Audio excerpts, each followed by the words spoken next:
Cosa si lancia ad uno zingaro che sta affogando? La moglie e i figli? Frase shock postata su Facebook ed è bufera sul segretario della Lega Nord di Macerata, Andrea Della Pupa, nei confronti del quale più di qualcuno sta pensando a presentare un esposto per istigazione all'odio razziale. Tutto è partito sabato sera da questa foto postata sulla pagina Facebook del leghista, che ha raccolto anche 4 mi piace, ma c'è di più, perché il giorno prima nel mirino di Della Pupa era finita pure l'ex ministro Cécile Kyenge con il suo appello ad accogliere con calore gli immigrati, frase affiancata alla foto di Hitler e a quella di un soldato con un lanciafiamme.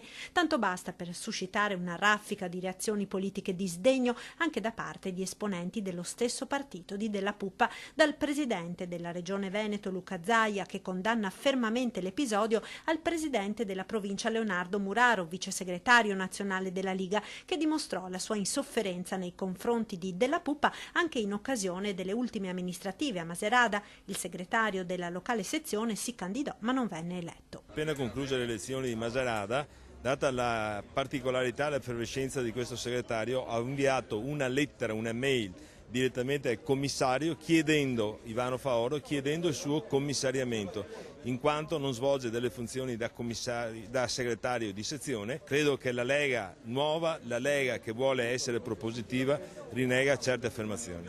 Della Pupa oggi si è scusato dopo aver eliminato le immagini incriminate.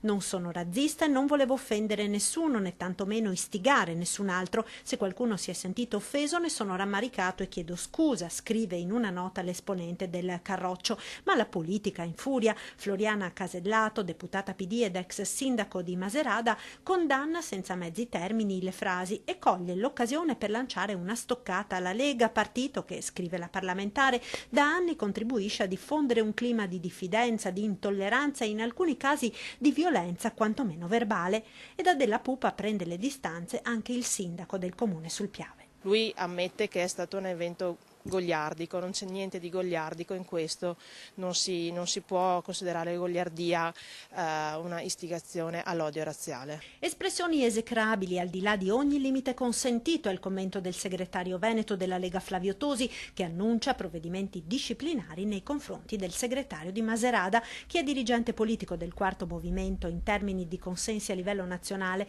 non può rendersi responsabile di scrivere considerazioni inaccettabili ed offensive della tradizione solidale e generosa del popolo veneto, conclude Tosi.